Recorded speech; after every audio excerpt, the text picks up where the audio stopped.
nabuhay, namatay siya, muling nabuhay, pinanganak siya dito sa mundo, namatay, muling nabuhay. Yun pong katotohanan ito na kaya saliksikin ng siyensya, kaya saliksikin ng kaya na mabigyan ng mga konkreto na ebidensya na mga dokumento ay hindi maitatatwa na kung siya ay muling nabuhay. Ibig sabihin naman po, ang lahat ng mga nasulat dito sa Biblia ay walang kasinungalingan.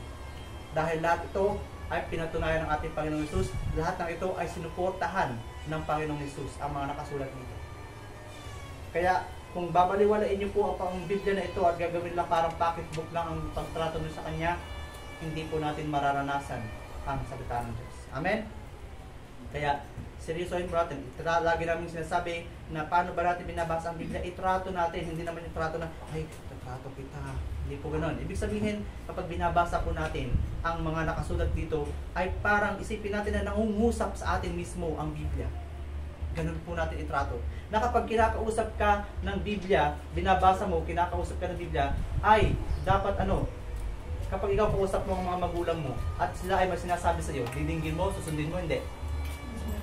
Same thing. Ganun natin itatrato ang Biblia. Na kung paano nyo tinatrato ang salita ng mga magulang ninyo, mga kabataan, same thing. Ganun natin itrato ang salita ng Biblia. Sumunod tayo upang maranasan natin na lubusan. Amen? Ang langit po ay mayroong level, o may 3 kategorya.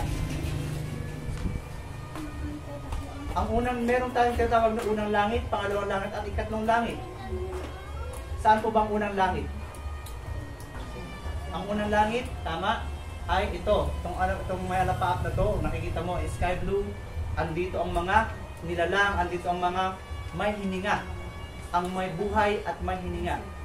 Pansinin nyo na bagkus sa ilang dekada ng taon na pag-aaral na pagsasaliksik ng mga tao sa labas ng daigdig na ito, ay hanggang ngayon wala pa rin sila matatagpo ang buhay. Maliban dito sa daigdig na ito. Okay? So ito po ang first heaven, okay, where life exists, ang sky. Pangalawa, ano po ang pangalawang langit? Pangalawang langit po ay ang universe, kung saan naroon ang mga bituin, ang buwan, naroon si Mars, ando ng araw. Si Mars, sino Mars na? Si Mars na taga Bulacan. Hi Mars, baka nanonood ka. Andun yung si Venus, okay. Andiyan ang mga planeta, ang mga bituin, ang mga asteroids. Yan po ang pangalawang langit natin. So, mataas-taas eh. Ito nga lang unang langit, di ba? Ang hirap natin abutin ng walang mga gadgets, mga spaceship. Ngayon, nakakarating na tayo sa pangalawang langit, pero hanggang doon na lang ang mga kilamitan natin. Ang pangatlong langit po ay ang third heaven na tinutukoy sa Lord's Prayer. Okay? Yung sinasabi na third heaven. Sa Lord's Prayer, sabi niya, Ama naming nasa langit. Okay, yun po yung pangatlong langit. Okay? The third heaven. Okay. Sa Matthew 25:41,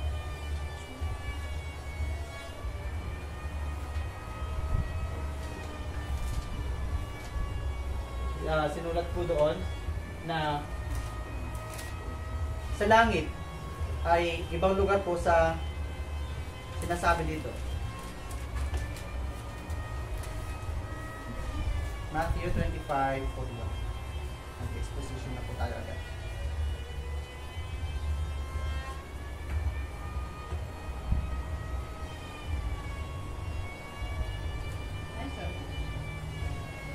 Sa English, sa NIV, kaya na binasa niya sa Tagalog, basahin ko lang kung sa English, sabi niya dito, Then he will say to those on his left, Depart from me, you who are cursed, into the eternal fire prepared for the devil and his angels.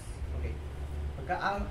Ang langit po ay ibang lugar sa impyerno. Dahil ang impyerno, alam natin na ito ang lugar kung saan itatapon si Diablo, ang kanyang mga kasamahang anghel. Okay? At dito rin, itatapon siyempre ang mga espiritu ng mga namatay na mga unbelievers at mga hindi nanalig. Ang mga nagtraidor sa Panginoong Hesus. Ano ba yung mga nagtraidor? Nagtraidor sa kanilang pananampalataya. Para ba mo sabi nagtraidor ka sa Panginoong Hesus? You deny Jesus in the end. Bago ka mamatay, you deny Jesus. Ano? Bago ka mamatay, siyempre, ano bang ginawa mo? Nagpakamatay ka. Pagpapakamatay po is equivalent to denying Jesus. Why? Bakit po? Kasi nga, who owns life? Jesus. Who is life? Jesus. Eh, kinitil mo ang buhay mo. Ibig sabihin, you killed life. You are a traitor to Jesus. Jesus is the author of life. Remember? Ang buhay mo ay hindi mo pag-aari. Kaya, kapag nagpapakamatay ka po, traidor ka. Sa totoo lang, ang mga nagpapakamatay, mas masahol ka pa kay Diablo. Okay? Kasi si Diablo nga, hanggang ngayon nakikipaglaban siya para lang mabuhay. Para lang hindi siya may tapon sa dagat-dagata ka po. Pero ikaw, kinikitin mo lang ang buhay mo. Diba? Kaya, wag naman. Ang mga unbelievers po na nasa kapangyarihan, sa ilalim ng kapangyarihan ni Diablo, alam natin na sila ay itatapon sa impyerno. Ang impyerno po, hindi naman dapat sana para sa iyo at para sa akin ito. Kanino po ba inihanda ang impyerno? Inihanda po ang impyerno para kay Diablo at sa kanyang mga anghel. Para dapat sa kanya yon. Pero ikaw, dahil pinipili mo na sumunod sa mga yapak ni Satanas, pinipili mo na huwag umalis sa kapangyarihan ni Diablo, ng Diablo, ikaw po ay madadamay. Madadamay ka lang. Kaya, isipin mo mabuti kung gusto mo kong madamay sa impyerno o hindi. Ngunit una sa lahat, ito ay inihanda para lamang sa Diablo at sa mga fallen angels. Para sa kanila dapat. Pero dahil ayaw mo namang kilala ng Panginoon Jesus, ayaw mong sumunod sa Kanya, damay ka na. Damay ka na sa kanila. Nandito pa rin po ang mga fallen angels sa Satanas. Andito pa rin po sa tinatawag nating Hades. Kung naintindihan nyo yung ating mga yung sabi ko yung aralan ng mga nakaraan, nandito pa lang din po sa Hades si Diablo at ang kanyang mga fallen angels. Nandito pa rin po sila maging ang mga unbelievers. Kung nasa saan si Diablo, ay nandun pa rin ang kanyang mga angels, fallen angels at ang mga espiritu ng mga unbelievers na namatay. At sila ay naghihintay pa lang. Kasama, sabay-sabay sila, sama-sama sila na naghihintay pa lang sa pagdating ng ating Panginoong Hesus para ano? Para husgahan. For their judgment. Naghihintay pa lamang po sila. Okay? Ang abyss po at ang impyerno ay nandito siya sa loob ng Hades. Okay? So sabi natin, ang Hades ay itong buong kalawakan na to ng universe. At nandito po ang abyss at ang impyerno. Sa pagbabalik po ng ating Panginoong Hesus, sinasabi ng Bible na si Diablo ay ilalock up sa abyss. Okay? Tingnan natin na po sa ano. Ilalock up po siya sa abyss bago muna sila at tapos pakakawalan muna siya bago itapon sa impyerno. So wala pa. Kung ang Diablo ay nasa impyerno na, ibig sabihin pa na pag-iwanan na tayo ng Panginoong Hesus. Wala na pala tayong inaasahang muling pagkabuhay. Wala na pala tayong inaasahang second coming. Ano? Kawawa naman pala tayo. Huwag na tayong pakahirap-hirap dito. Pakahirap pa tayo ng pakahirap dito na inlalaan ang buhay natin sa pananambahan. Tapos wala na pala tayong aasahan. Pero hindi po yun ang paghanapan mga kapatid. Hindi po ganun. Hindi pa po dumating ang Panginoong Hesus. Okay. Si Diablo, kapag nilock up na siya sa abyss, may 1,000 years na ilalock up siya. So 1,000 years ang magiging mapayapa po itong daigdig na ito dahil nakalock up nga si Diablo. Ibig sabihin, walang manggugulo, walang magdideceive, walang manlilindang. Ngayon, kung iisipin naman natin na ngayon nakalock up na si Diablo, eh bakit marami pa rin mga kaguluhan, mga digmaan, marami pa rin mga, ayan nakikita mo, mga panlilinlang, mga deceiving. So, ibig sabihin po, malaya pa rin. Dito sa mundong ito, malaya pang kumilos si Diablo. Narito pa rin po siya. Ibig sabihin, hindi pa ito yung tinatawag na millennial years. Bagamat usong-usong ngayon yung sinasabi ng mga millennials. Sino ba mga millennials dito? Okay? mga pamilya-millennials, pero hindi kayo yung totoong millennials. Dahil ang totoong mga millennials ay sinasabi sa Book of Revelation chapter 20 na sila, yung mga nakipagtiis sa Panginoong Hesus, nakipagtrabaho sa Panginoong Hesus, na sa pagbabalik ng ating Panginoong Hesus, sila ay kasama ng Panginoong Hesus na maghahari for 1,000 years. Okay? Sa Revelation. Pagkatapos po ng 1,000 years na yon, ay muling pakakawalan pa ulit si Diablo ng another for a short period of time para itapon sa hell, dagat-dagatang apoy, at yun yung eternal punishment o parusang walang hanggan. Okay. Yun pa lamang po sila, doon pa lamang po sila itatapon. At ang sabi po dito, kasama po ang mga unbelievers na itatapon. Okay? Dito po sa mundo ng mga patay, o sa tinatawag nating Hades, okay, meron din po dito mga temporary facilities para sa mga espiritu ng mga namatay na unbeliever. Temporary facility. Okay? May holding facility sila. Diba? Parang ano yan, parang preso, may mga holding facility. Diba? Bago po sila itapon sa impyerno, ay sa abyss din po ang kanilang holding facility. Sa abyss din. Sabi ng mga iba na ang mga namatay na unbelievers nandun na daw sa impyerno. Pero wala po kahit isang kaluluwa na nasa impyerno ngayon. At wala pa rin po kahit isang kaluluwa na nasa langit sa mga oras na ito. Wala pa po. Dahil nga, ang mga espiritu ng mga nanalig sa Panginoong Hesus. Okay? Kapag sila ay umalis na sa mundong ito, saan po sila pupunta? Meron din pong temporary resting place sa mga believers. At saan po yun? Yun ang ano? P. There you will be with me in. Sige nga, ano? Wala kayo, anong sumasagot? Paradise. Paraiso. Tingnan natin sa Luke chapter 23:43. Okay. Luke 23:43. Pakibasa nga sa Tagalog. Lucas 23:43. Tingnan natin ha. Ito yung kausap ng Panginoong Hesus, yung 'di ba, tatlo sila nakapako dun sa krus. May isa dun sa may dalawang kriminal, isa sa kaliwa, isa sa kanan.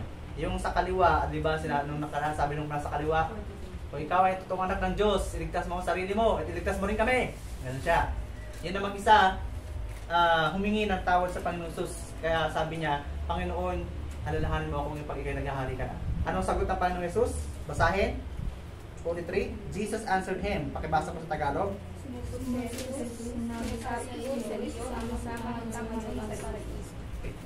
Sabi ng Panginoong Hesus, ang binanggit niya ron ay paraiso. Isasama kita ngayon sa ating paraiso. Ito po ay binanggit niya nung bago pa siya namatay. Nakapako pa lang po siya sa krus bago siya mamatay. Binanggit po niya ito.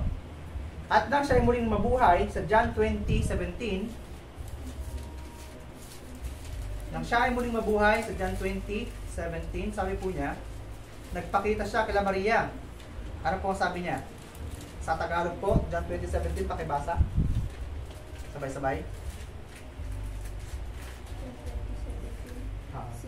Sabi ng Jesus, huwag mo akong hawakan sapagkat hindi pa ako nakakatula sa halip pumunta ka sa aking mga kapatid at sabihin mo sa kanila na aakyat ako sa aking sama at Okay. So do not hold on to me, for I have not yet returned to the Father. Where is Father? Asan po ba ang Father? Sa Lord's Prayer? Our Father in heaven. Okay. Pero alam natin na hindi magkakasya ang Diyos sa langit ng maging sa langit ng mga langit kasi napakalaki ng Diyos. Pero sinasabi lang natin na nandun din siya sa langit. Kumbaga ang langit lang po ay dun yung kung saan mas namamalagi ang Diyos. Parang ganun po. Pero ang Diyos po ay sobrang laki niya. Sumasa lahat ng dako po siya. Pero yung rest place, resting place lang po niya yung sinatawag na heaven. Kaya nga lagi niya sinasabi na doon sa mga tao sa Old Testament, kasi sabi niya, they shall not enter my rest. Okay? Resting place lang po na nilikha ng Diyos yun, ano? Para sa kanya, yung langit na yun. Okay? Pero ibig sabihin na yun yung tirahan niya. Na yun yung mismong nagkakasya doon, na nasa loob na ano sa mismo. So, ang Diyos nga ay sumasa lahat ng dako, so pwede siyang saklaw niya ang labas ng langit at loob ng langit pa rin, pero mas kumbaga sa puso ng Diyos, mas doon siya mas namamalagi sa langit. Okay? Kaya nga dito sa Hades, sa universe, okay? Alam natin na hindi dito namamalagi ang Diyos. Dahil nga nilikha ng Diyos ito in the absence of His glory, in the absence of life, in the absence of truth. Kaya hindi ito ang lugar kung saan namamalagi ang ating Panginoong, ang ating Diyos. Tama po ba? Okay. Kaya hindi po talaga. Kaya langit po, kung doon siya namamalagi sa langit. At sinabi ng ating Panginoong Hesus sa kila Maria na huwag niyo muna akong hawakan pagkat hindi pa ako nakakarating sa Ama. Okay, nung siya ay bago siya mamatay, sinabi niya sa magnanakaw na isa na ngayon din ay isasama kita sa aking paraiso. At nagpunta nga ang Panginoong Hesus doon sa paraiso. Pero nung muling nabuhay ang Panginoong Hesus, kasama ba niya yung magnanakaw? Hindi pa. So saan siya? Nagpapahinga sa paraiso. Natutulog sa paraiso.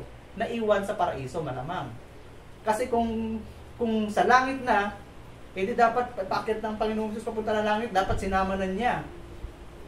Pero hindi. Mag-isa lang siya, di ba? Kasi nandun pa, nagpapahinga pa lang ang mga believers sa paradise. At sabi niya rito, sabi pa ng Panginoon Hesus, babalik pa ako and I will prepare a house in my father's house. There are many rooms. Maraming silid sa bahay ng aking Ama. O saan po ba ang bahay ng Ama? In heaven. So wala pa po. Maging ang mga disipulo pa ng ating Panginoong Hesus ay wala pa sa langit.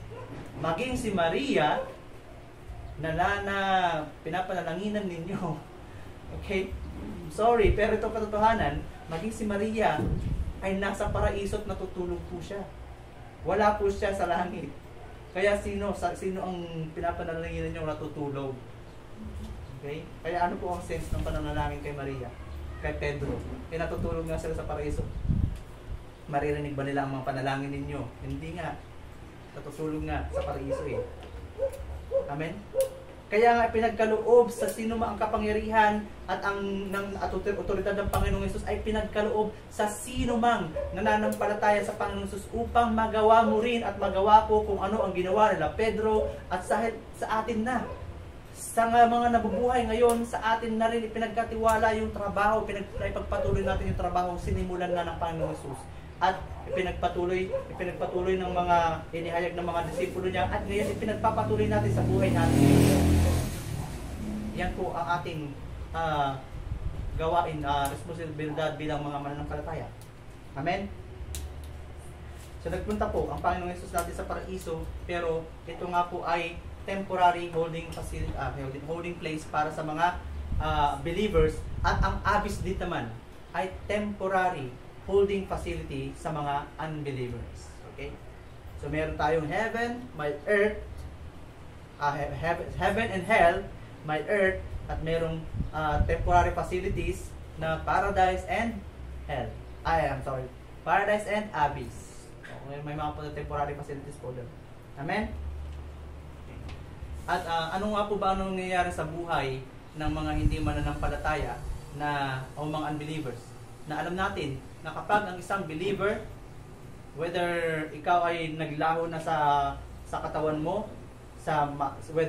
whether bata, matanda ka, na ikaw ay believer, alam natin na ikaw ay diretsong pupunta sa paraiso upang magpahinga. Bata ka man o matanda ka man, okay, whatever lifespan is. Kasi po ang tao meron po lifespan, meron po tayong tinatawag na lifespan. Sinabi po ng ating Diyos na the life of man will be, ilan na lang daw ang maging buhay ng tao, sabi niya noon. Genesis 6. Genesis 1:20. Genesis chapter 6. Pakibasa ang pakyan ng apat sa Genesis chapter 6. sabi po niya sa book of Genesis chapter 6 ay magiging 120 na lang ang buhay ng tao.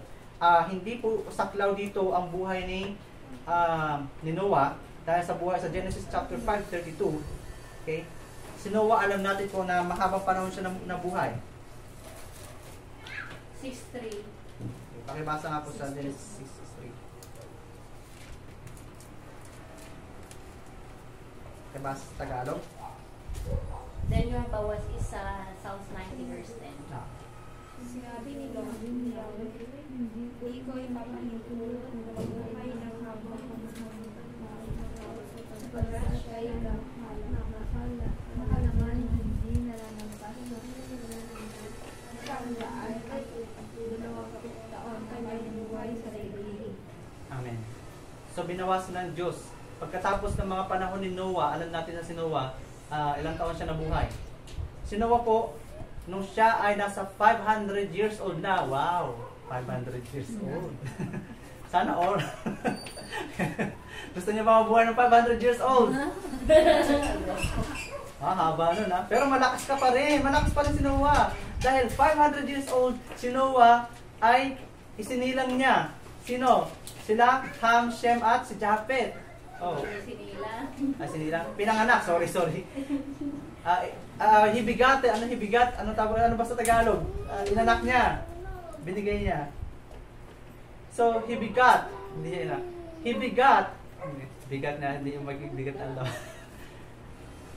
Sa 500 years old po ay naisilang, nung 500 years old na si Noah, naisilang po si Ham, si Shem, at si Japhet. So 500 years na siya. Wow, haba no? At nang dumating po ang Great Flood, yung baha, ilang taon na po si Noah? Siya po ay nasa 600 years old. Wow, hindi sabihin, plus 100. Gusto niyo ba yun? Ayaw niyo? Ba't ayaw niyo? Ayaw niyo mabuhay? Wow, hindi mo alam. Baka yung mga unbelievers mas gusto pa nila. Kasi bakit? Pwede pa akong kumita ng maraming pera. Pwede pa akong magtrabaho. Okay? Yayaman pa ako. Sasabihin siguro ng unbelievers. Okay? Okay. So, titignan po natin. So, kung 600 years old nung dumating yung baha, so ibig sabihin, pagpalagay natin na nung lumabas isinilang sila Japhet, yung tatlong anak niya, so nag-asawa sila bago siya magkaroon ng mga daughters-in-law, okay? At least mga 30 years na sila, Japhet, nung mag-asawa sila, no? Ham, yung mga anak. So 30 years, so 530, tapos 600 minus 530, so estimated na yung paggawa nila ng barko, na kung i-estimate lang natin, yung kung nasa silang pamilya lang, ang gagawa ng barko, so inabot sila mga 70 years. Dami. Wala kang ginawa, kundi sa buong 70 years mo, gumawa ka lang ng gumawa ng barko. Barko. Okay. So, yun po ang naging buhay ni Noah. Pero nga po, pagkatapos nito, dahil nga sa sobrang naging talamak ang kasamaan ng mga tao, wickedness of men, ay binawasan ng Diyos ang buhay ng tao. Dahil hindi nila ma-contain ang buhay na hindi sila magkakasala.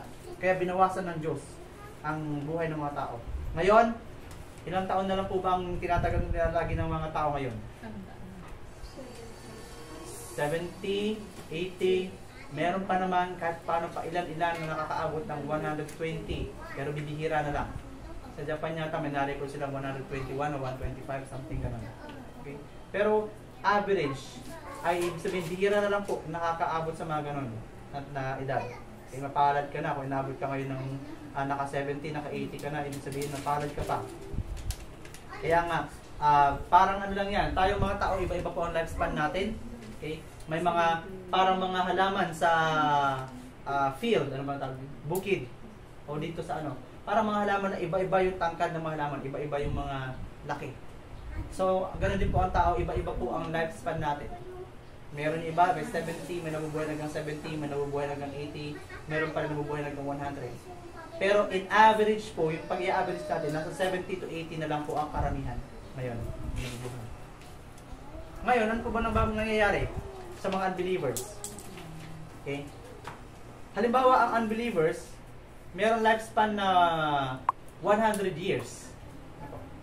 So kapag po naabot na, kapag unbelievers ay may lifespan na 100 years, kapag siya namatay at the age of 100, nag-expired, okay? Ano ba yung expired? Saan niya ba naririnig ang expired? Saan niya naririnig ang expired? Expiration date? Kain. Pero ikaw ba may expiration date ka rin? Yes. Yes. Okay, kaya nga sa hospital, di ba, yung mga ano ba yun? Use the word expired. Sa hospital, ginagamit niya yung salitang expired doon sa mga nasa morgue na. Okay, expired na yan. Kaya ibig sabihin, wala ka ng buhay. Okay? So, kapag ang unbelievers po, halimbawa yung lifespan niya ay 100 years at nag-expire na ito, siya na po ay dediretso na sa abyss. Okay? Sa abyss na po siya pupunta. Ang abyss po ay hindi pa po ito impyerno. Pero ang abyss po, ano po bang meron sa abyss? Kumbaga po itong lugar na ito ay marami na rin torturing dito. Mainit na rito. Imaginein po sa nasa bunganga ka ng bulkan. So ang abyss po, ang temporary holding facility ng mga unbelievers ay may mga torturing na rin dito.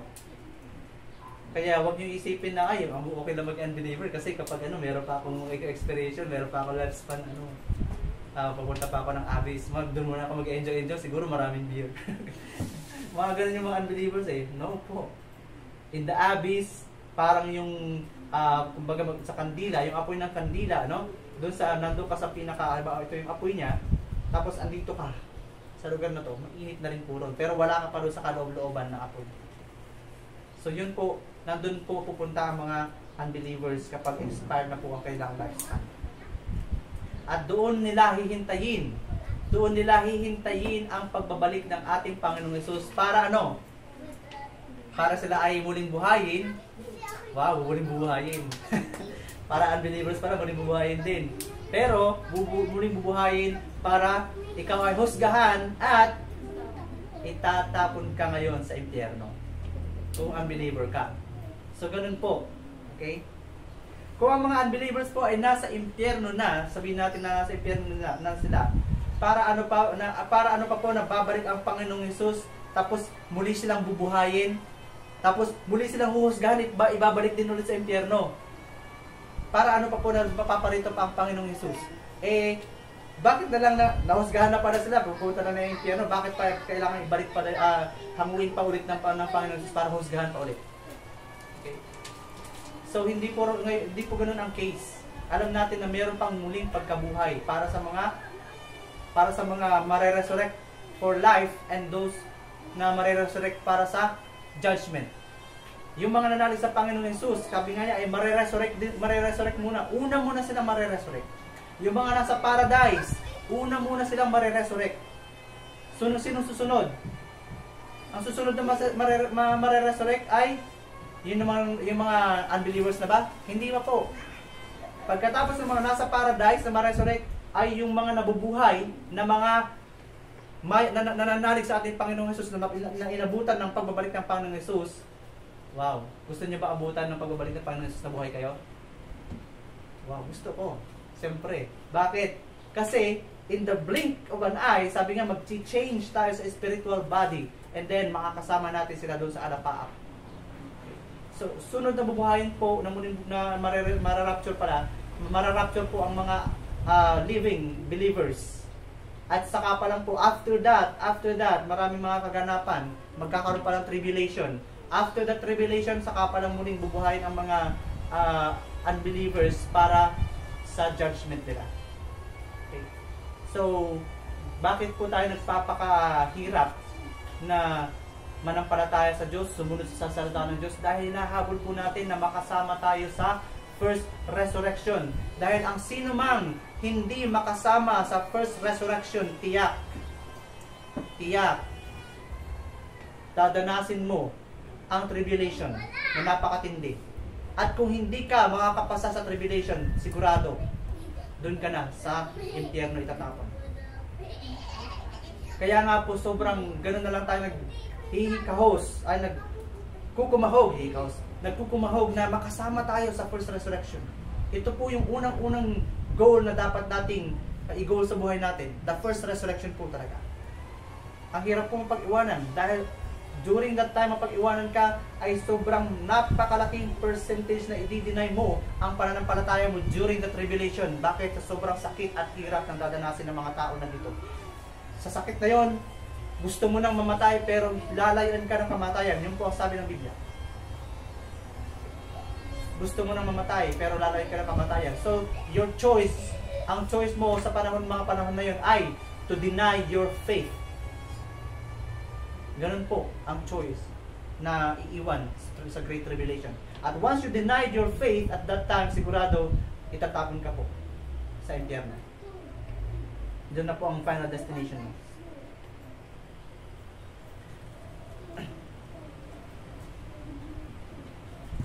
Yung pong, kung ang mga nasa paraiso ay muling bubuhayin para para isama ng Panginoong Jesus sa langit, ang mga nasa abyss ay muli silang bubuhayin for the judgment na itapon sila sa hell, sa impyerno. At doon pa lang din po, sabay-sabay din sila, pati ang Diablo at ang kanyang mga fallen angels, ang kanyang mga anghel, ay doon pa lamang din po sila itatapon sa impyerno. Kaya wala pa pong isang kaluluwa sa impyerno hanggang ngayon, maging sa langit. So, I hope po na naunawaan ninyo ang bagay na ito. Ngayon naman, kung ang unbeliever naman po, halimbawa ang unbeliever mayroong lifespan na 100, at siya ay at the age of 50, siya ay biglang namatay dahil sa curse. Namatay siya sa curse. Ano po mangyayari sa kanya? Ang kanyang espiritu po ay maglalagi pa dito sa Hades for another 50 years. Dahil nga meron siyang 100 years na lifespan, namatay siya at the age of 50. So may natitira siya pa siyang 50 para sa lifespan niya. So yung espiritu po niya ay maglalagi po dito muna sa Hades. Hindi muna siya papasok sa abyss, pero dito muna siya sa Hades. Pwede siyang pumasok-pasok kahit kanino na katawan. Okay, magpapalipat-lipat siya. Ngunit alam natin, kaya nga ang mga unbelievers, kapag ang espiritu nila ay umalis na sa katawan na ito, ang katawan nito, yung personality po nila, hindi na nila kayang i-manifest. Dahil yung personalidad ng unbeliever ay magiging dormant, magiging nandun na lang po siya sa espiritu. At yun nga, sabi ko nung nakaraan, sabi ko, they are floating. Sila ay palutang-lutang. Palutang-lutang. Kaya nga, sila na ba nakakita ng multo rito? Hindi pa? Kayo ba, nakakita na kayo ng multo? Ako nakakita na ako ng multo noong bata ako. Kaya nga, kapag tumingin ka sa paa nila, ano ba nangyayari? Nakalutang! Kaya nga, palutang-lutang sila. Diba? Pero, yung personalidad po na yan, personality nila, hindi po nila maimamanifesto sa iyo hanggat hindi sila nananahan sa iyo. Okay? Pero once na sila ay naka-inhabit na sa isang tao, sa isang katawan, ay kaya po nilang i-express ang kanilang emotion, ang kanilang intellect, at ang kanilang kalooban. Okay? Doon pa lang po sila nila ma-express ang kanilang kalooban, emotion. Kaya nga ang mga demonyo, okay, hindi sila dahil sila ay mga floating spirit o palatang-lutang sa kanilang sariling kagustuhan, hindi sila makakapasok sa katawan ng tao, especially ng unbeliever, okay, kung hindi sa pamamagitan ng deceiving angel o deceiving spirit. Sorry. Doon pa lang sila dahil kailangan nila ng permiso. Kailangan nila ng permiso na sila ay makapasok sa isang unbeliever. Pero sa mga isang believer. Pero sa mga unbeliever ay malaya po sila maglabas-pasok sa mga unbelievers. Kasi wala naman pong anghel ang mga unbelievers. Kaya malaya po na maglabas-pasok ang mga demons sa kanila. Ang mga believers may anghel yan. Pero once nga ang anghel mo, di ba, kapag nanalig ka sa Panginoon Hesus, ikaw ay maanghel na gagabay sa iyo. Tibigyak ng Diyos. Pero kapag ikaw ay palagi kang sumusuway at lagi mo na sinusunod ang kalooban mo at na laging sumusuway sa sinakalooban ng Diyos, yung anghel mo na ito ay magpapalit ng mag-change siya. Ang gagawin na niya, kung ano yung gusto mong gawin, masama, kahit na masama yan, ay itutulak ka pa niya, ibubuyo ka pa niya ng ibubuyo na sige, gawin mo yan. At sa pamamagitan nila ng mga deceiving spirits na to, sila ang nagbibigay ng permiso sa mga demonyo na makapasok sa mga believers. Yun po ang nangyayari. Hayaan nyo po, sa mga susunod panahon ay malalim natin tatalakayin ang mga angels and deceiving spirits.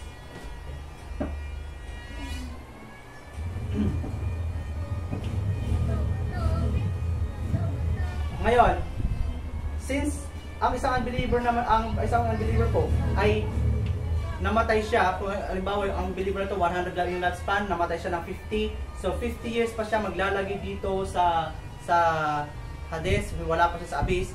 At after 50 years po na maabot na niya hanggang sa 100 years, ay diretso na po siya doon sa abyss. Okay. Siyempre, hindi mo masasabing pupunta siya ng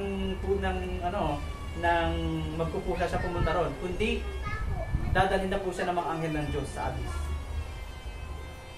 Mga anghel po ang magdadala sa kanila.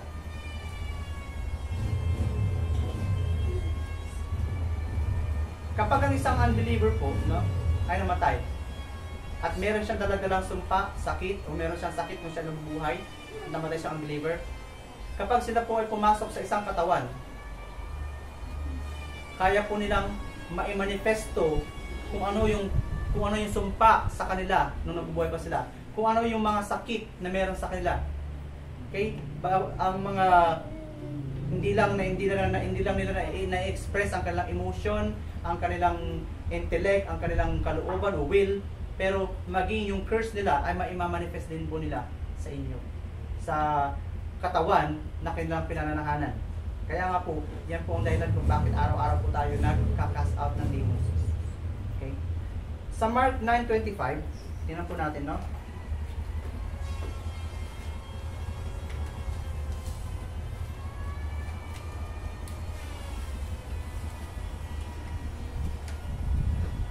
Sa Mark 9:25, pakibasa nga po sa Tagalog.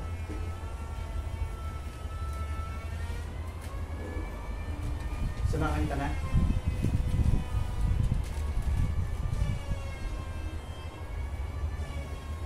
Sino po nakahanap na?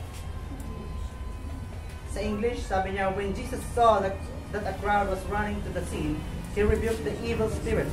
You deaf and mute spirit, He said, I command you, come out of him and never enter him again. Sa Tagalog po ano sabi? Sinabi niya sa masamang espiritu, inuutusan kita, espiritu ng pagkakati at pagkakagin. Lugas ka sa bata, huwag ka nang pabalik sa kanya. Okay. Nakita niyo po dito sa ginawa ng ating Panginoon Jesus, ano? Na dun po, sa batang ito, yung bata na ito ay naging pipi at bingi dahil yung demonyo sa loob niya na nananahan sa kanya ay pipi at bingi.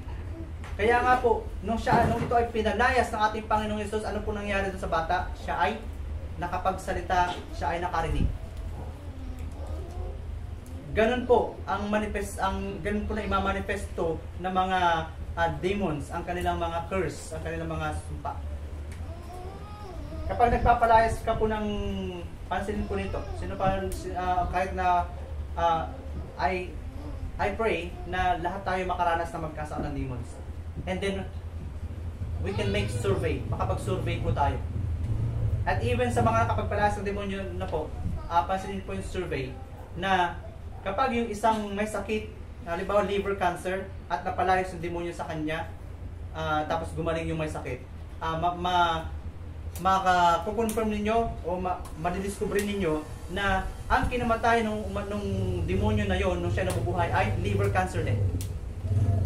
Ganon din sa mga, pansinin nyo, yung mga may iba pang cancer, may diabetes, na kapag sila napagaling, napalayas ng demonyo na napagaling sa diabetes, ibig sabihin yung demonyo na pumasok sa kanila nung kinamatay din po ay diabetes. Ganito po sila kumikilos. Yung halimbawa, mayroong ding espiritu na sa isang tao na lagi na lang siyang napapaso, nababanlian, ganon. Na may demonyo sa kanya, discover natin na yung demonyo sa kanya ay namatay sa pamamagitan ng apoy. Ganon din po, dun sa sa experience din ni Pastor Grace, na yung demons, na bakit lagi siya nalulunod. May demons na back in history, meron siyang kamag-anak na namatay sa tubig. Ganun po nagtotorment sa atin ang mga demonyo, sa mga taong nabubuhay. Yung mga sumpa nila na, halimbawa, yung demonyo na yon namatay sa car accident, no? Yung kapag siya po ay nanahan sa isang tao, then later on, yung taong pinanahanan niya ay mamamatay din po sa car accident. Ganun po kumikilos ang mga demonyo. Ganun sila nagtotorment. Halimbawa, no? Ang isang tao, halimbawa may bata na nalunod nung siya ay 3 taong gulang. Kung ang unbeliever na to, o kaya halimbawa unbeliever na 100 ang lifespan niya, sa 3 years old pa lang namatay na siya. So ilang taon siyang maglalagay dito sa mundo? 97. Dami nun, no? So sa 97 years na yon, wala po siyang ibang gagawin dito sa mundo, kundi magpalipat-lipat sa katawan para i-manifesto ang kanyang curse. Kaya pansinin po ninyo yung mga pinapananahan ng ganon, ng batang ito ay mamamatay din sa pamamagitan ng pagkalunod o related sa tubig. Kaya nga po dun sa sa Wenceslao, no? Ang dami nalulunod doon sa okay. Ibig sabihin po, kung ang lifespan ng mga yon ay nasa sa 80 o 80 to sabihin natin 70 to 80. So ibig sabihin ilang taon sila namatay. Ibig sabihin marami pang inaabangan. And watch out. Watch out po. Kaya nga sa mga places na ganito, napapansin niyo, kaya talamak dito sa Wenceslao, diba? Kapag sinabing dyan, may nalunod dyan, nilalayuan. Bakit? Pansinin niyo, may paulit-ulit na insidenteng nangyayari in that place. Meron po ba? Tama po ba? Okay. Yun po kasi, ganun po nagmamanifesto. Same pa ulit-ulit, kaya nga sa Sabang, meron din. hindi ko sinasaraan ang Sabang, ha? Pero ibig sabihin, may ganun po sila nagmamanifest. Okay? Kaya doon na naman sa lugar na yon, kapag nalagyan na naman ng ganong espiritu, kaya mag-ingat talaga. Kaya talaga iniiwasan natin, di ba? Kasi mayroon pa, ando pa sila. At hindi lang yon, lalo na sa mga very close to sa mga family ties na mga namatay na yon, kung sila ay unbeliever, medyo mas malapit sila doon sila mananahan. And then they can manifest their curse to them. Ganun po ang trabaho ng demon.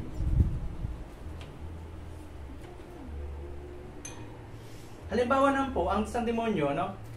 Kung halimbawa ang isang demonyo ay meron na lang, sabihin na natin, meron na lang siyang 5 years na lang ang kanyang natitirang lifespan sa earth. At halimbawa, ang demonyo na to ay nasa isang katawan, nasa isang tao. Sabihin natin itong demonyo na to ay meron siyang diabetes.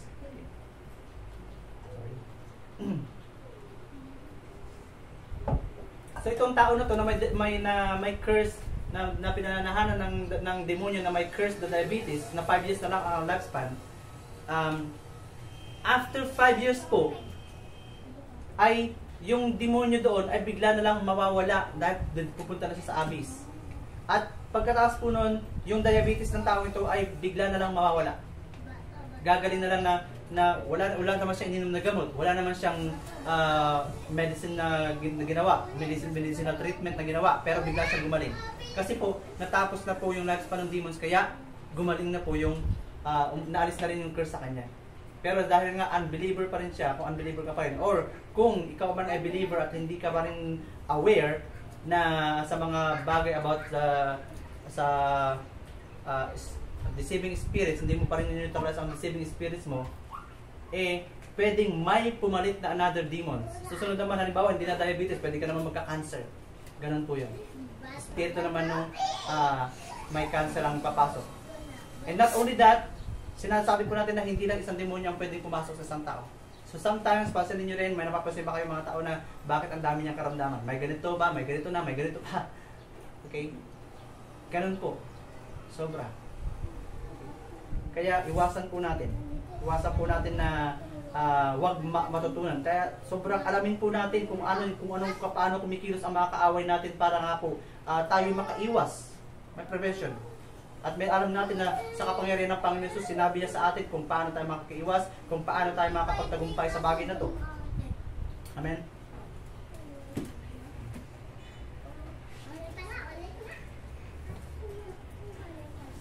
Yung demons po na yon, okay, na kapag umalis na po siya doon sa taong yun at pumunta na sa abyss, ay doon pa rin po siya maghihintay. Okay?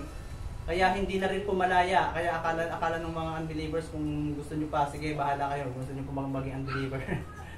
Bahala kayo. Akala nyo masaya maging unbeliever ha, dahil laalis kayo sa katawan ninyo? No.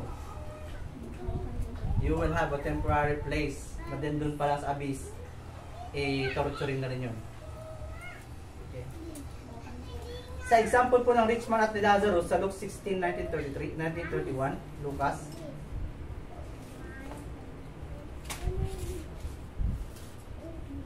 Luke 16, 19 to 31.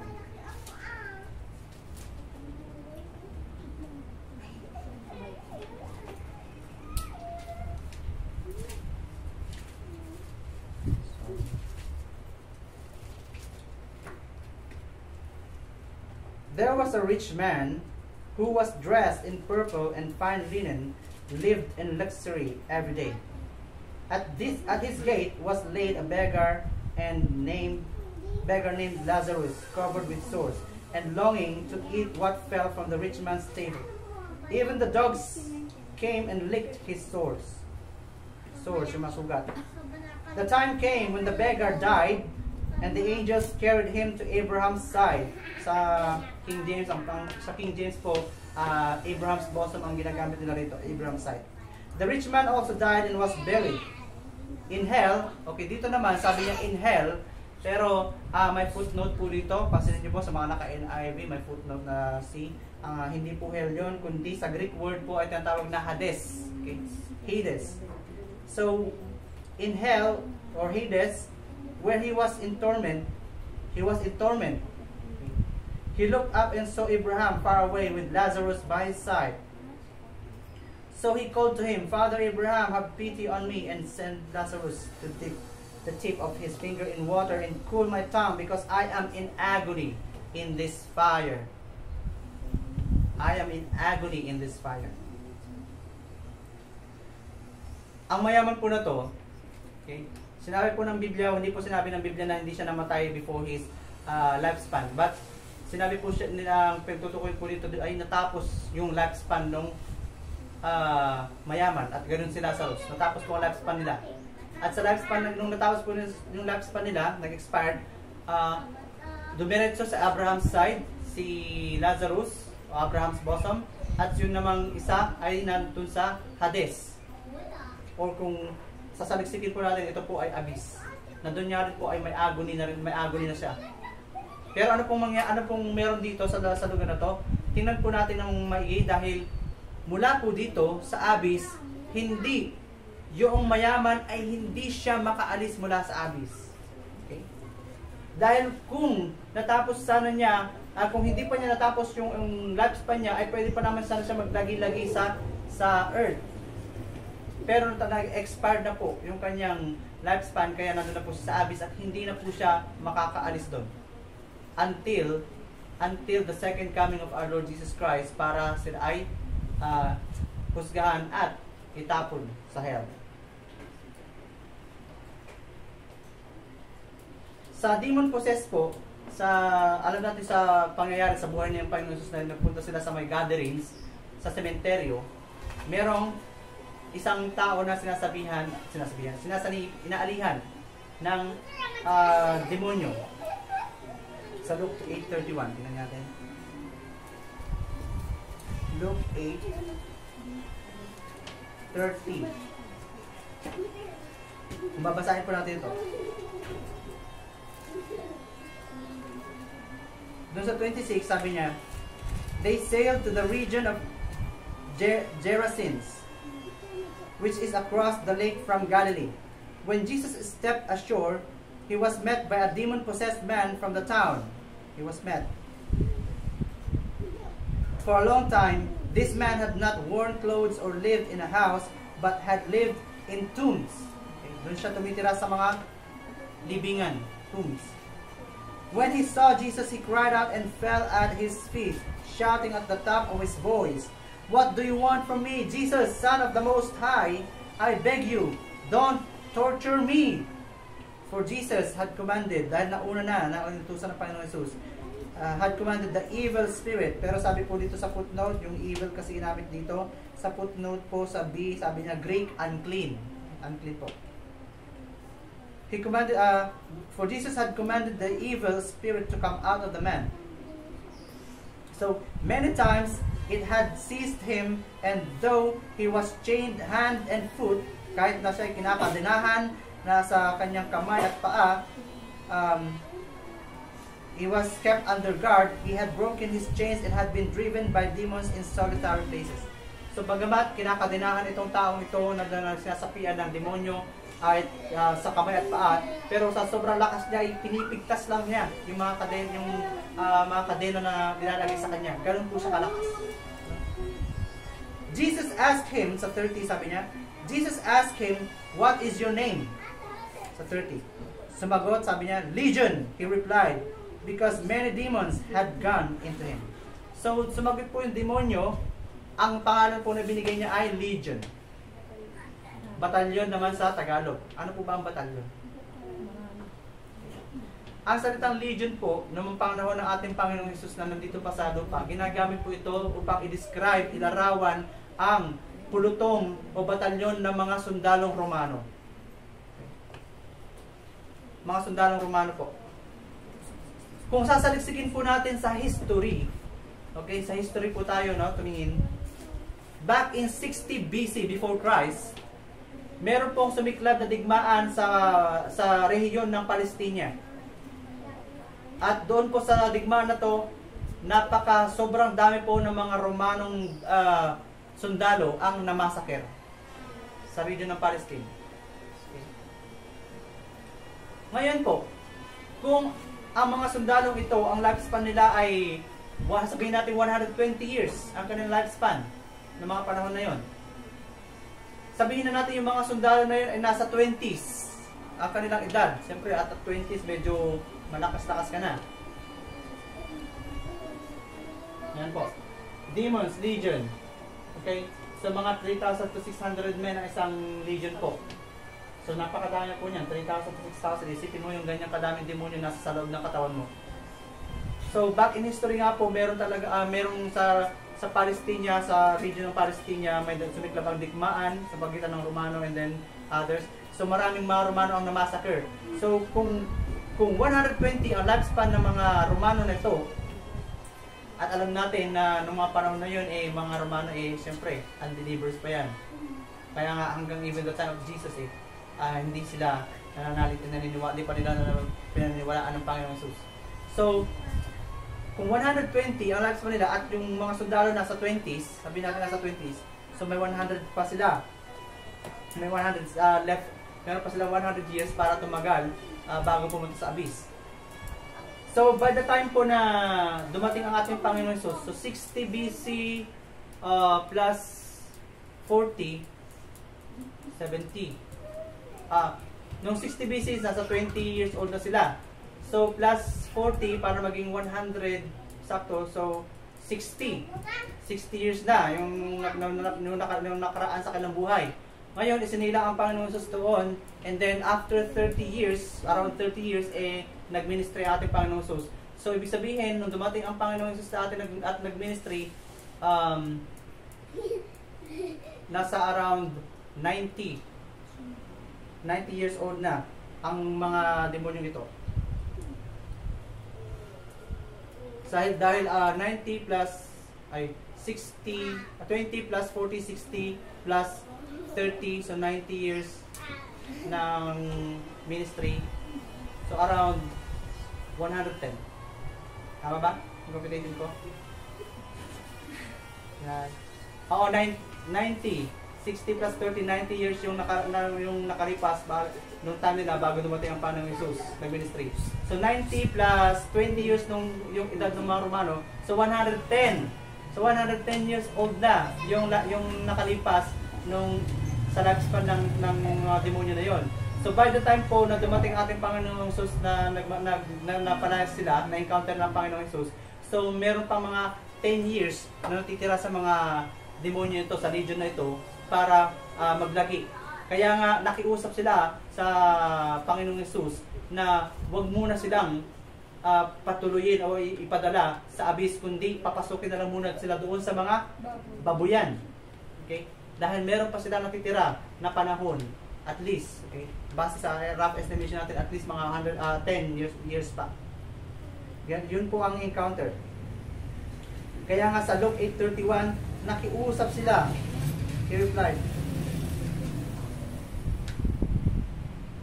Sa 31, the legions replied. Sa 31, and they begged him repeatedly, not to order them to go into abyss. Okay? Pinakiusapan nila paulit-ulit. Sabi na nakiusap sila sa Panginoong Jesus na wag muna silang ipadala, wag muna silang utusan na pumunta sa abyss. Kita niyo po. Dito po natin medyo mabe-verify po natin dito na ang mga demonyo po ay hindi po sila mga anghel, hindi po sila mga fallen angels. Dahil kung sila po ay mga fallen angels, hindi na po nila kailangan ng permiso para umalis at pumunta pa o pumasok doon sa mga babuyan. Dahil sila nga po, ang mga anghel nga po ay hindi nila kaya at wala silang kakayahan, hindi sila pumapasok sa katawan ng tao. Dahil nga kompleto na sila, perfect na sila as angels, as the spiritual angels, ay meron na po silang karakter, personality na kaya na po nilang i-manifest. So hindi na po nila kailangan ng katawan na to ng tao. So hindi po sila itong mga demonyo to ay hindi mga anghel. Okay? Dahil kung sila ang mga anghel nga po, ay malaya na sila. Hindi sila mag-aas ng permiso. Go in and out na lang po sila ang gagawin nila. Sinabi po sa Job 1:7, tingnan po natin yung buhay natin sa Job 1:7. Tingnan niyo po kung paano kumilos ang anghel. Ito po ay si Diablo, pero si Diablo nga ay isang anghel. Pero tingnan po natin kung paano siya kumilos. Job 1:7. Pakibasa nga po sa Tagalog.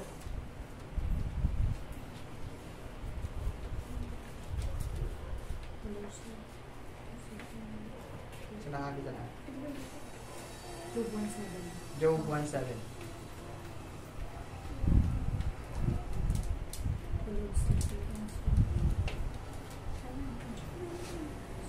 Kita na? Ni Yahweh sa Satanas, ano ba ang pinagkakapagalahan mo ngayon? Balit ako sa lahat ng sulok kay David, sagot ni Satanas. Tingnan niyo po, no? Si Diablo, bilang isang anghel, yung karakter anghel, ay back and forth lang siya sa sulok ng mundo, pero hindi po sa langit. Hindi na po siya, kasi nga, naka-expelled na po siya sa langit. Nung kinausap po siya ng Diyos, anghel ng Diyos po ang kumausap sa kanila. Nagkatip po somewhere here in this place, nagkakatipon ang mga host, heavenly host nung mga oras na yon. At ito nga si Diablo ay dumating doon at kinausap siya. Though God ang ginamit dito, pero alam po natin na anghel ng Diyos ang ginagamit niya dito para mag-usap. Dahil hindi na po makipag-usap sa kanya ang Diyos, expelled na po siya. Okay. So ang sabi, nagpapabalik-balik lang siya sa earth and then going in and out sa earth. Ganun po ang buhay ng isang anghel. Hindi po nila kailangan ng permiso kung saan man sila pumunta. Okay. So hindi po mga demonyo ang mga anghel. Ang mga pumasok sa taong ito na legion na hindi po sila mga anghel. Okay. Bagamat sinasabi ni Jesus, I can ask. Sabi naman ni Jesus na hindi ko ba kayang tumawag ng mga anghel, pulutan ng mga anghel, legion din yung ginagamit doon. Pero ang ibig po sabihin ni Jesus dito ay bilang ng mga anghel, maraming anghel po. Ginamit lang po niya yung term na legion as for numbering. Hindi po niya sinasabi na yung mga yon, mga anghel ay sila yung legions na pumasok dito sa tao ito. Amen.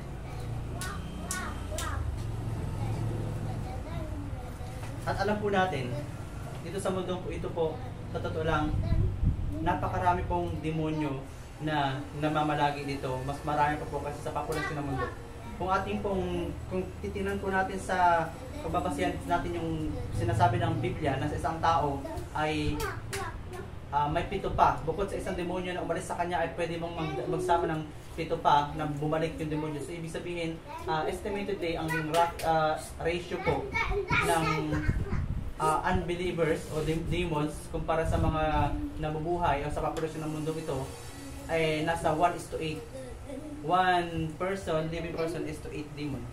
Ganun po kadami. Okay? Ganun po kadami. At kapag po, sabi nga po dito sa account ng Lucas, okay, sabi po kay Lucas na kapag maraming demonyo ang nanahan sa isang tao, ano po mangyayari? Ano po mangyayari sa isang tao dito? Ano sa binasa natin? Pwede po siya magkaroon o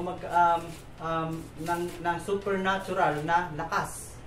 Kaya niya pigtasin yung mga talikala sa kanya.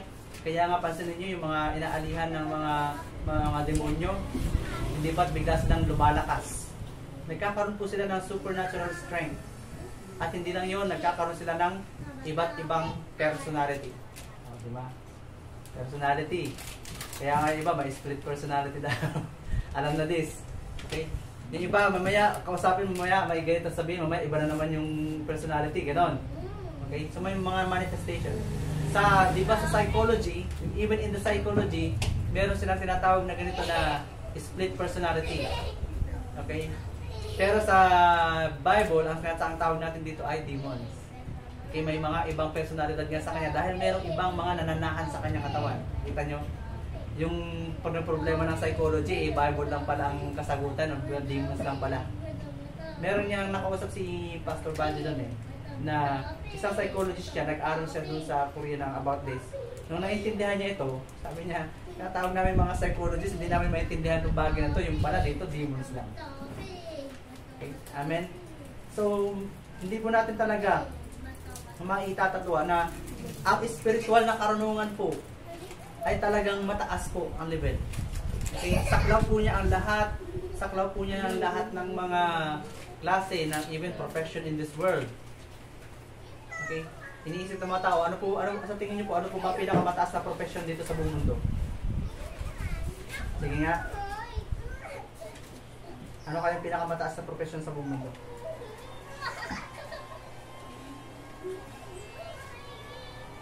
Totoo lang, ang pinakamataas po na profession sa buong mundo ay ang maging lingkod ng Diyos.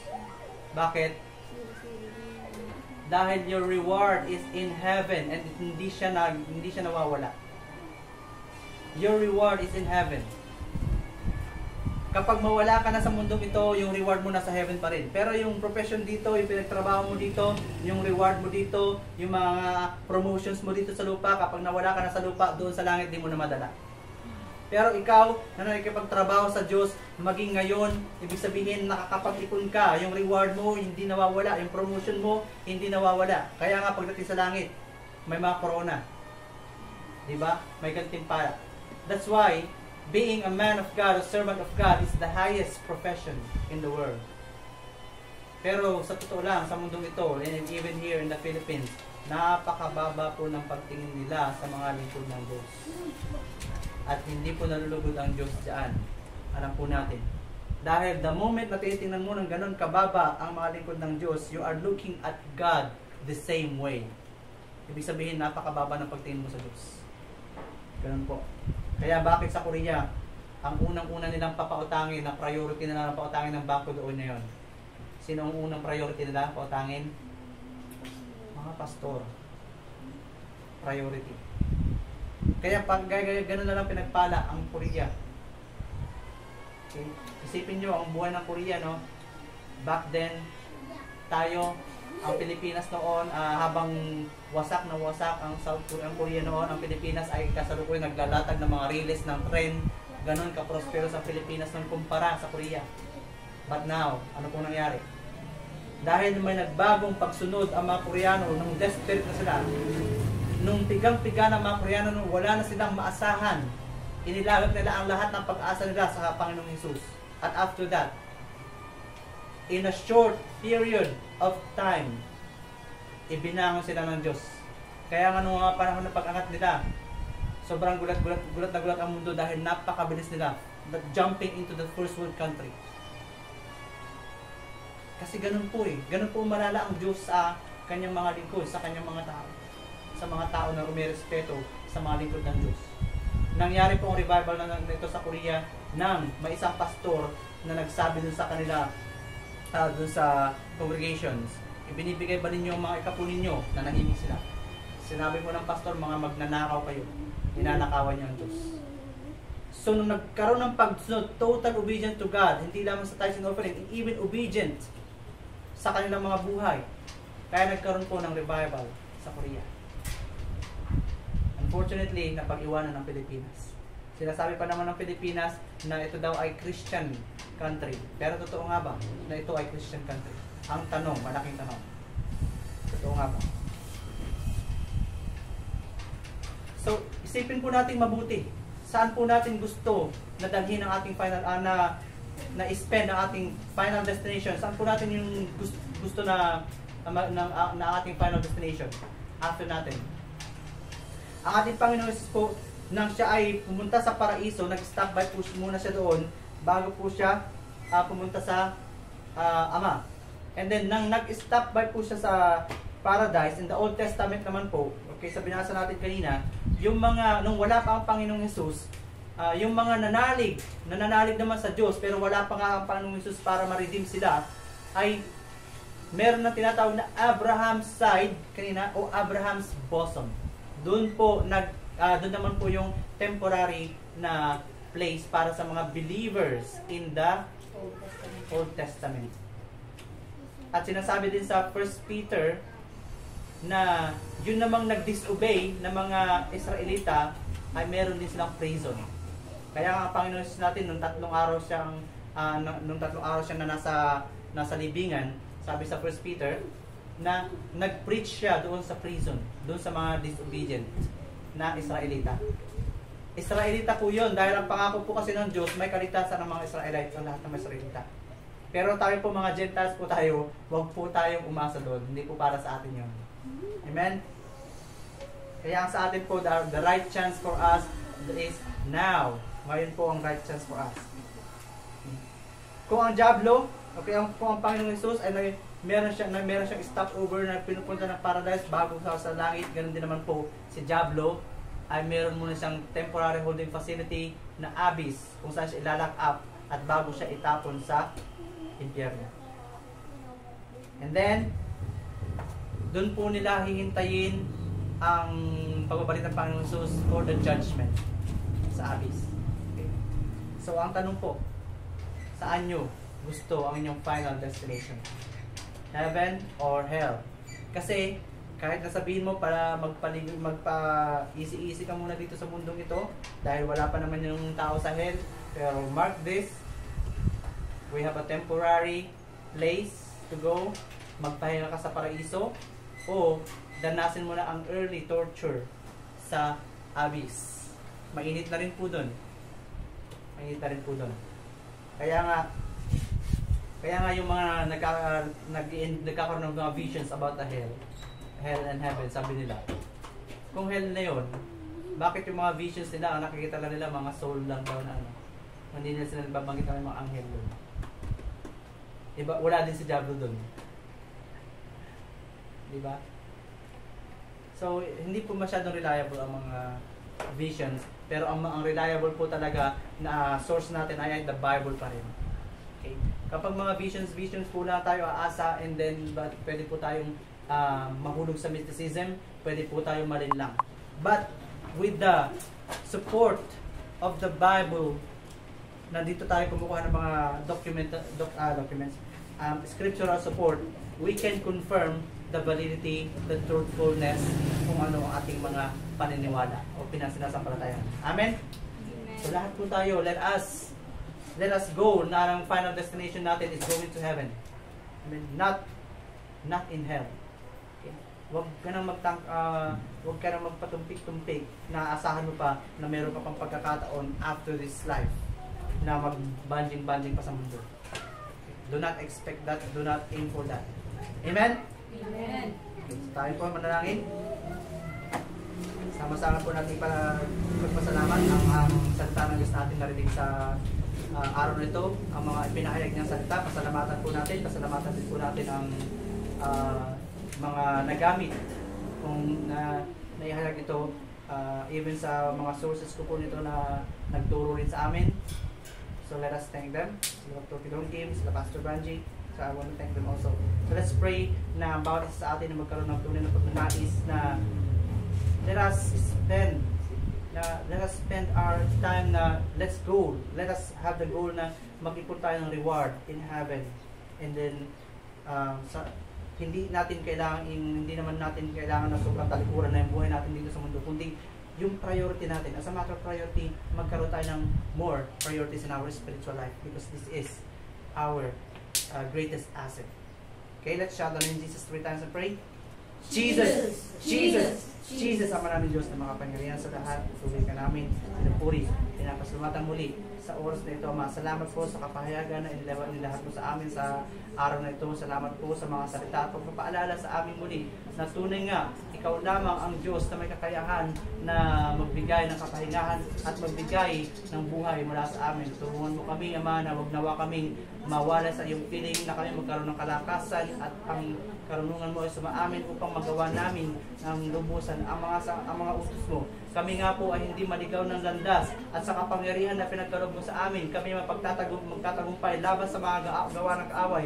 Ngayon na ipinapaalam mo na sa amin, ipinaalam mo na sa amin kung paano sila mawawasak, kung paano nga sila kumikilos. Ama, salamat po, bigyan mo kami ng kapangyarihan at ng mga anghel na aming mga katuwang upang sa gayon patuloy namin mapagtagumpayan ang mga gawa ng kaaway na ito. And help us also to have the heart, pure heart, na susunod lamang sa iyo upang sa gayon na hindi kami mahulog sa mga deceiving angels and deceiving spirits, Father God.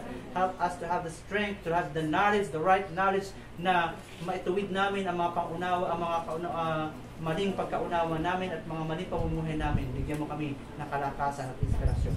Salamat po, Ama. Ito ay sama-sama namin dalangin sa pangalan ni Jesus. Amen. Amen. Kumain po tayong lahat. Ang kagandahang loob ng ating Panginoon Jesus at ang kanyang kabutihan na hindi nagmamali ngayon at magpakailanman at sa pangunguna ng banal na Espiritu ay maranasan nawa ng lahat na nakipag-isa sa Panginoong Jesus at tumatanggap at kumikilala sa kanyang otoridad ngayon at magpakailanman. Amen. Amen.